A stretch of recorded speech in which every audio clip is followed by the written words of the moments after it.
Happy Thursday. Thank you for joining me. I will. Oh, 5 o'clock. Here we go.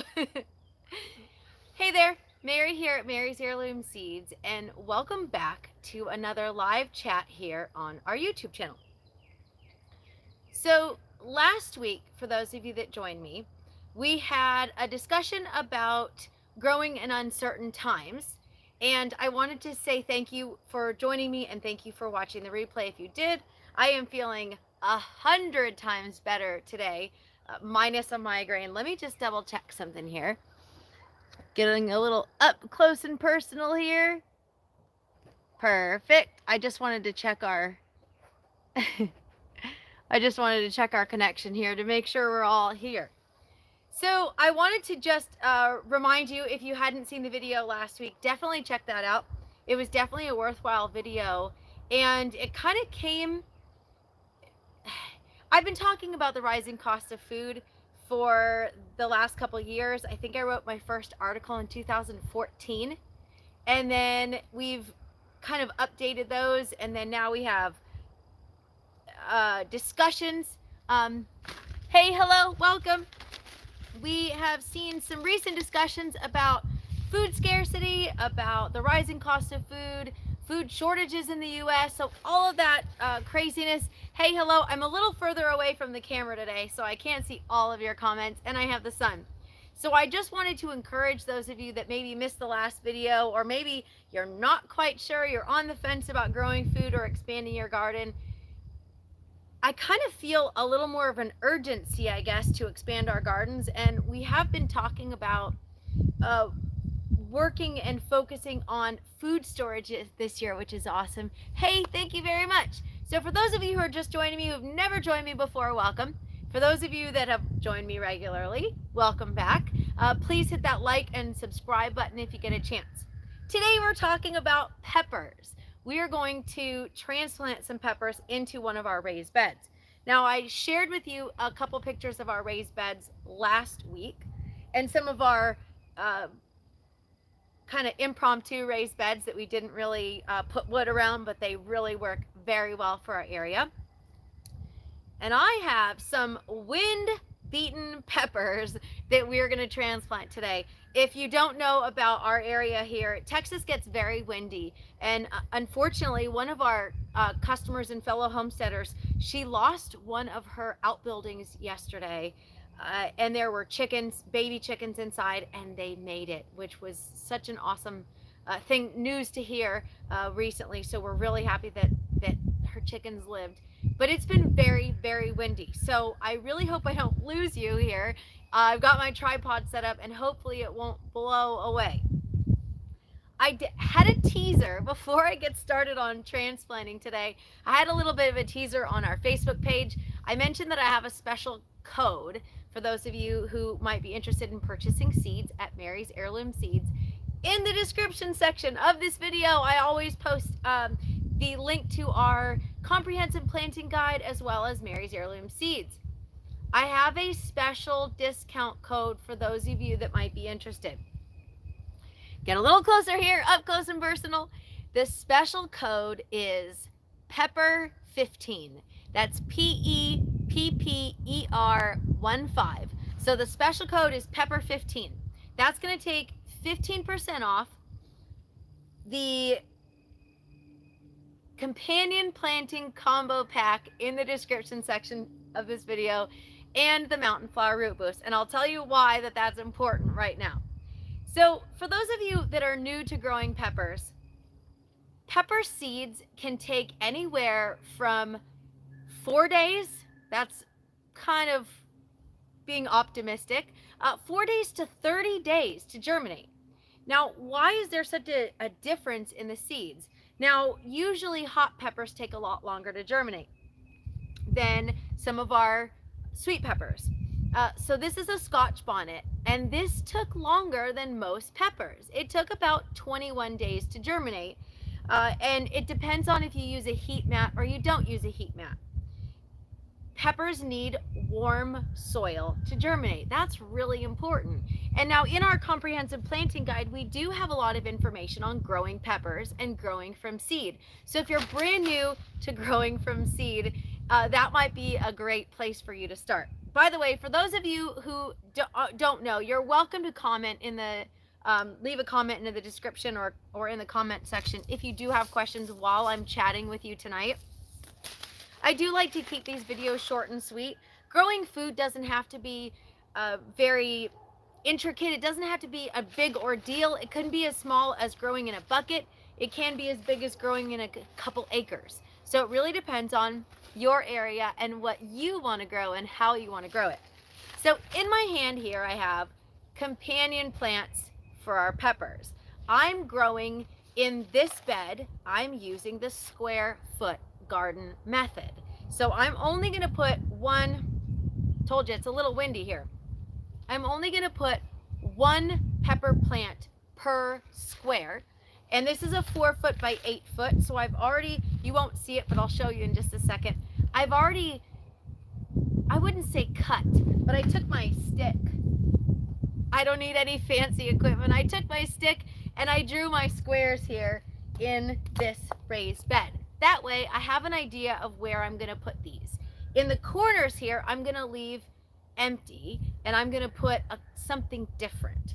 But along this whole wall here, wall, edge, whatever you want to call it, I'm going to plant these peppers. And like I said, this is a Scotch bonnet. These are nice and spicy hot. So for those of you that do like a hot pepper, we do have those available.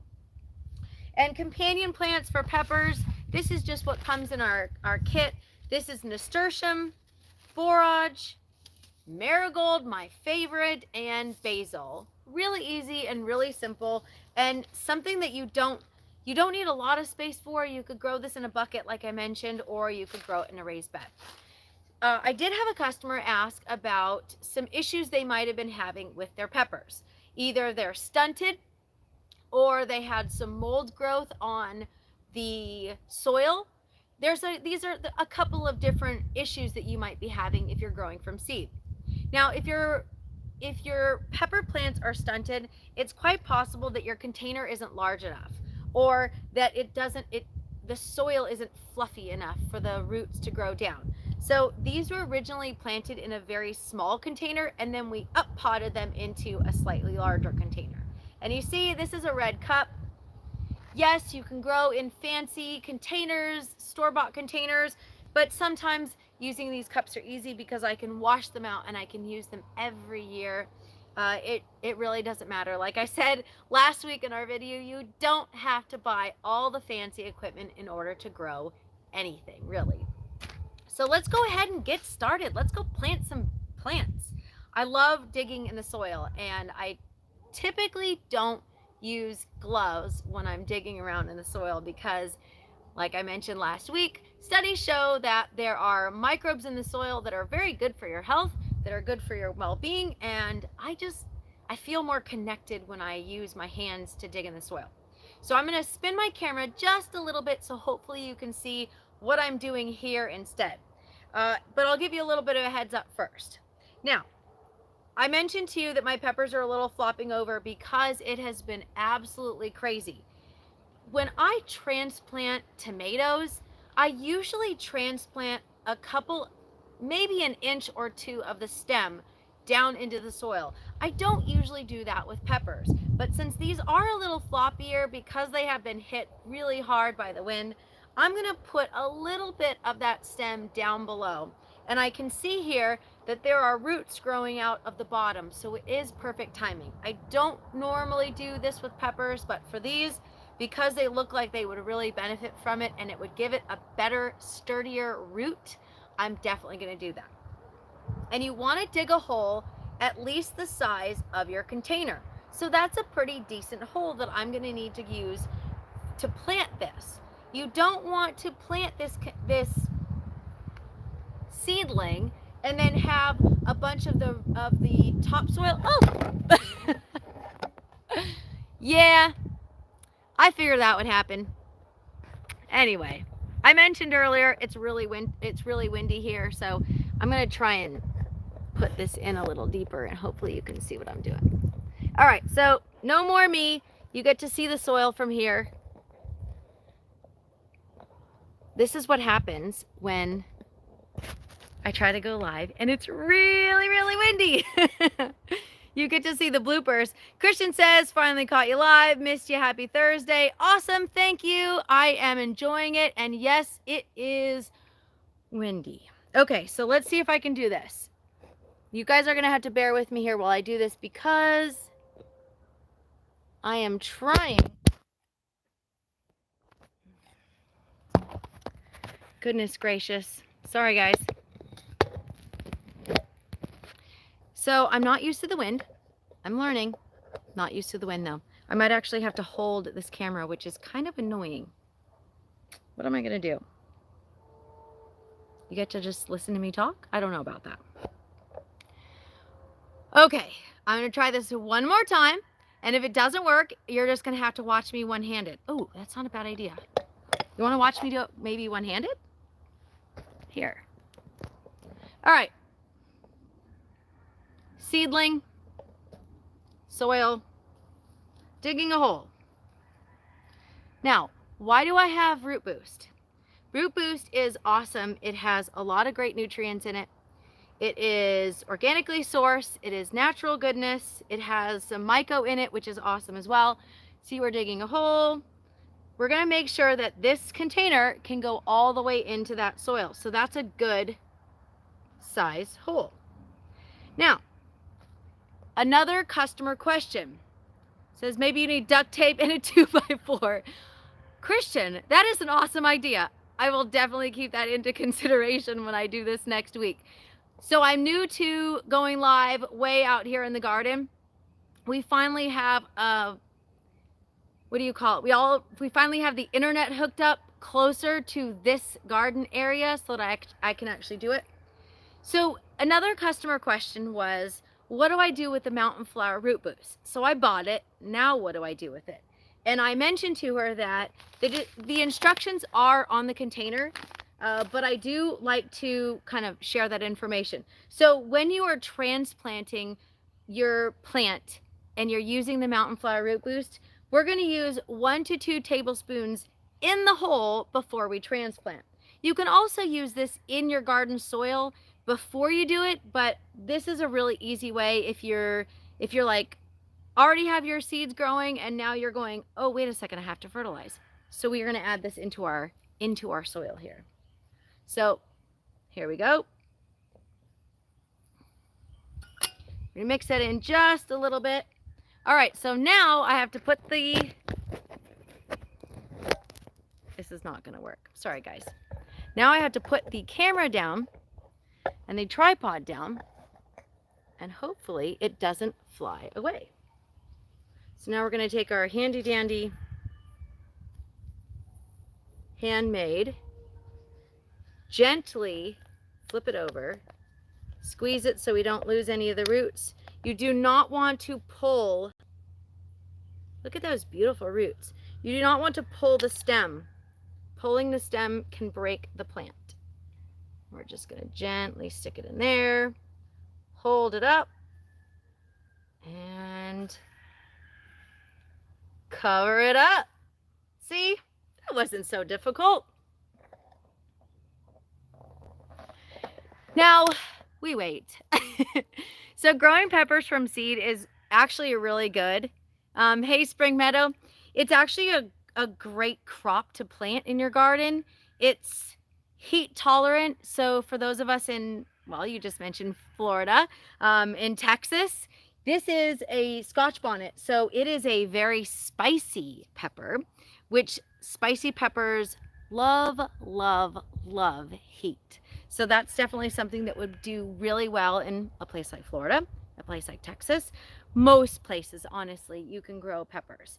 If you have an area, if you live in an area, that has a shorter growing season, you might need to consider planting these indoors for 8-12 weeks before you are ready to transplant out.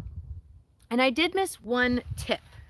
One tip that I wanted to share with you as well, that I don't even know if it's on our website or not, is If you have frost dates, which we have a slightly shorter growing season here, no, you probably don't need shade cloth in Florida for peppers. They do really, really well in the heat, usually. I mean, I say usually. I did really well in South Florida with peppers, and I didn't have a shade cloth. Um, so one of the things that I am learning more about, I should say, hey Keith, is you should wait 2 weeks after your last frost date to transplant your peppers. Now, I already transplanted a bunch of my peppers, but I did want to wait for this batch until I did the video today. Of course, we had a couple bloopers, so I apologize for that, but I'm getting used to all this crazy wind. Because if you have a cold snap, it can kill your peppers, or it can stunt their growth as well. So our last frost date was March 20th here, but that was the estimated frost date using the old Farmer's Almanac. But on the in the forecast, the last frost date was the 15th. So today is March 31st, 2022. So we are approximately 2 weeks past our last frost date of the season according to our forecast. So this is the perfect time to plant and transplant peppers out into the garden. So I'm about done here. I did want to share with you the special discount code that I mentioned earlier in the video for those of you just joining me. If you are interested in purchasing our companion planting kit that includes veggie and some companions, or if you are interested in purchasing the Mountain Flower Root Boost, right now, which is March 31st through April 4th, you can use the code PEPPER15 at checkout in the appropriate box, and you'll save 15% on both of those items. It's that simple, folks. If you have any questions, you can always send an email to mary@marysheirloomseeds.com. Check out all of our awesome videos. I mentioned a ton last week. I apologize for our bloopers today. And Christian, I'm going to have to take you up on that suggestion. I might mount something with a board and some duct tape like you mentioned, and hopefully that works out really well.